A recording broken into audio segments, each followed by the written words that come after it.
Back in the day, however far back you want to go, the duck game, like everybody knew you ducked him. The fight was building and you said you didn't want to fight him or something happened. The duck game is different now. You got guys pricing themselves out. And for many of them, it's about the money more than it is proving that you're the best.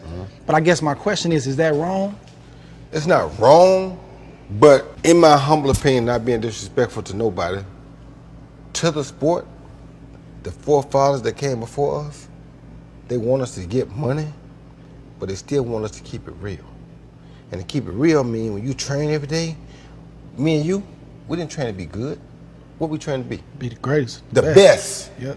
That's the main thing. We trying to be the best. Be the best. So if you're not out there trying to be the best, then what are you doing it for? Yeah. Who wants to be, oh, I was great, I did second.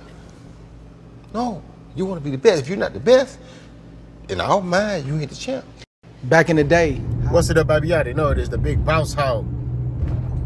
Bounced out, can't poke through the door. Hit the top of the box before I get my soliloquy. Remember, tough talks don't last, good people do. But off yourself, cut them in the fire line. Remember, your matter. Peak game, metaphors on West Swain.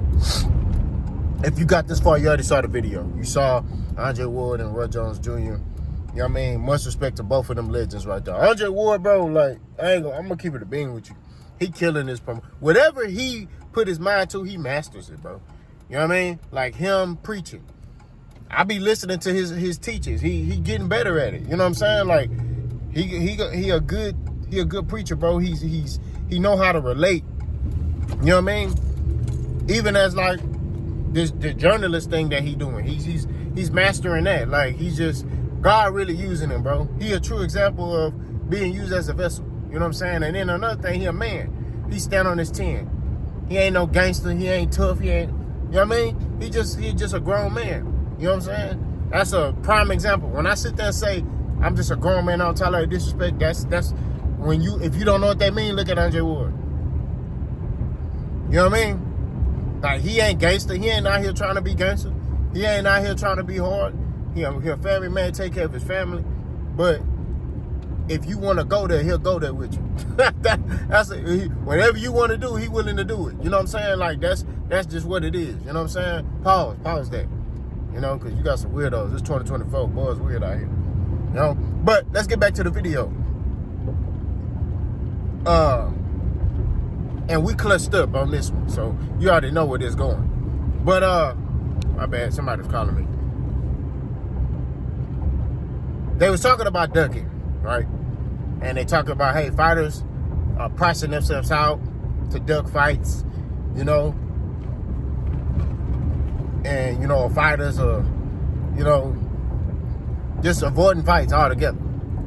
You know, and Roy Jones Jr., his answer was like, without disrespecting nobody, he said, you know, I understand, you know, why they doing what they doing.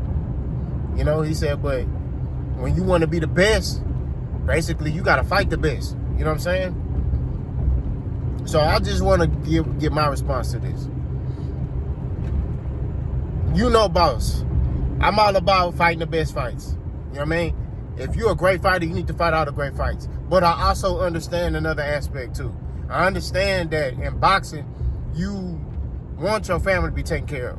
I feel like a lot of fighters nowadays are smarter on the business side than the older fighters. The older fighters, the reason they didn't really fight for money, right? And they didn't understand the business side. And they were just told, just fight, right? But you got fighters now, they're more aware of the business side now. So when they get in that big fight, they want to make sure they get compensated, right? Because they're paying attention to what the promoter might get, right? They looking at, okay, he got this amount of fans and he did this. Like fighters are actually looking at this now. Whereas back in the day, I think the old heads didn't really look at that. They didn't look at, okay, you did so-and-so 1,000 at your last fight. You generated this amount of money for your last fight. I generated this amount for my last fight. Like, they're actually smarter nowadays. You know what I mean? But a lot of the time, that could get in the way of a great fight. And we're just gonna keep it a beam. So a lot of guys tend to avoid or elude certain matchups because of that. You know what I mean? Now, some guys hide behind, I say this, some guys use that to hide behind, you know, them actually not wanting that fight because they're trying to protect their image. right? And it may be a style that, you know, they struggle with, right? So they want to continue to look a certain way. They want to continue to look invincible, right? And they know, hey, if I fight this dude, I may be able to beat him, but I may look vulnerable. You get what I'm saying? So a lot of guys, they use the pricing out or pricing themselves out thing so they don't look vulnerable. But that's part of the sport of boxing. You know what I'm saying? That's part of boxing. You're going to have a style matchup where you're going to look vulnerable. And truthfully, as real fight fans who are fans of the sport, we want to see that. We want to see you in your vulnerable state. We want to see how you deal with adversity. You know what I mean? You feel what I'm saying? When you get knocked down, how you get up. You know? Prime example, Andre Ward, when he fought Kovalev, right? And he got knocked down in the first fight. He got back up and he fought and scratched and clawed his way to a victory. You know what I'm saying? And I'm not talking about he scratched. I'm just talking about he really had to dig deep to dig himself out that hole. You know what I mean? And he did it. And he got his hand raised and he became a unified champion at 175 pounds. You know what I'm saying? But you look at fighters who couldn't overcome that. Errol Spence, he got knocked down in the Terrence Crawford fight. You know what I mean? He got back up, he got knocked back down. You know what I mean? Like, it's just, but you see how Errol Spence and them did business. Errol Spence made sure Terrence Crawford was compensated. Because y'all remember, Crawford was sitting there saying he wanted to fight Errol. Errol said he wanted to fight Crawford, but there was issues with money. Right? So Errol, to get this fight over the hill, he made sure Crawford was compensated. Right? Because Crawford was like, I'm not going to fight you if I'm not getting my money. Well, we just keep it a trio. Right? Keep it a trio, non-biased. Crawford was like, I'm not going to fight you if I'm not compensated. I want more money. Because I know this fight is going to generate a lot of money. A lot of people going to see this. And the promoters are going to get a bag. So why can't we get a bag? You get what I mean? And I don't see nothing wrong with that. You know what I'm saying? And Errol was like, bet. And Errol made sure that Crawford got whatever money that he got. You know what I'm saying? So, like I said, I look at it from both sides. Pause. You know what I mean? You got fighters that kind of use the pricing out thing, like, you know, to kind of avoid certain fights. But also, you got fighters that send low ball offers, right, to avoid certain fights, right? They may fight a guy who they know he don't got a lot of star power, so they send him a low ball offer, you know, and this dude who don't got a lot of star power may have a style that may be an issue for the bigger star. You get what I mean? Like, it's a lot that go into that. You know what I'm saying? But I don't 100% believe that fighters these days are ducking each other. Like, you know what I'm saying? Like, I won't say every fighter. I say some of them do. But I'll sit there and say that I think it's because fighters are more aware on the business side, you know, and they want to make sure that they getting compensated. Us as fans, we just want to see a fight. We just want to see somebody get beat up. You know what I'm saying? We just want to see, you know, somebody get knocked out. Like, that's what we want to see. But at the same time, I understand the other side.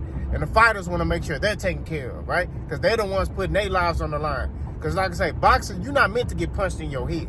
You know what I mean? You get in a mini car wreck anytime you step in that ring.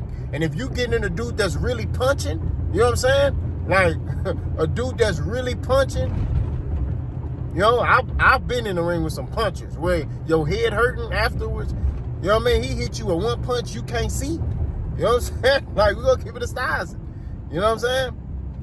You know, I'm a puncher. I haven't, in my active time, when I used to be active as a fighter, I'm trying to make sure I say this right, because I ain't trying to reveal too much information. I've had people tell me their head was hurting, you know what I mean, for a couple of days.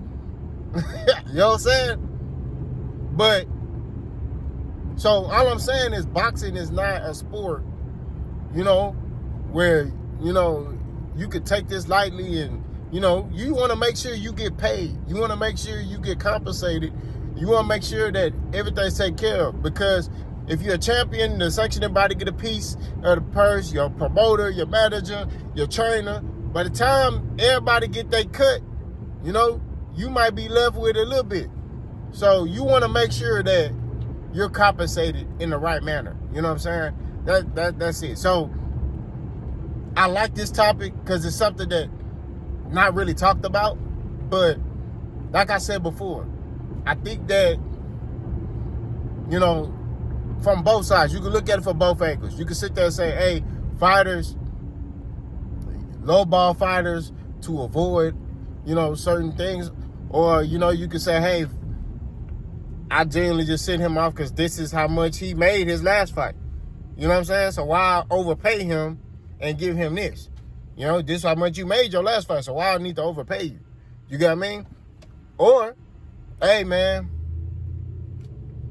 I overpriced myself out because you got a style that may be a problem for me. Or, hey, I want to make sure we just get paid. That's it. I know how much this fight gonna generate, and you know I want to make sure I get my cut. You know what I'm saying? So you can look at it from multiple ways. But this is a great topic. But y'all let me know what y'all think in the comment section. Let's go.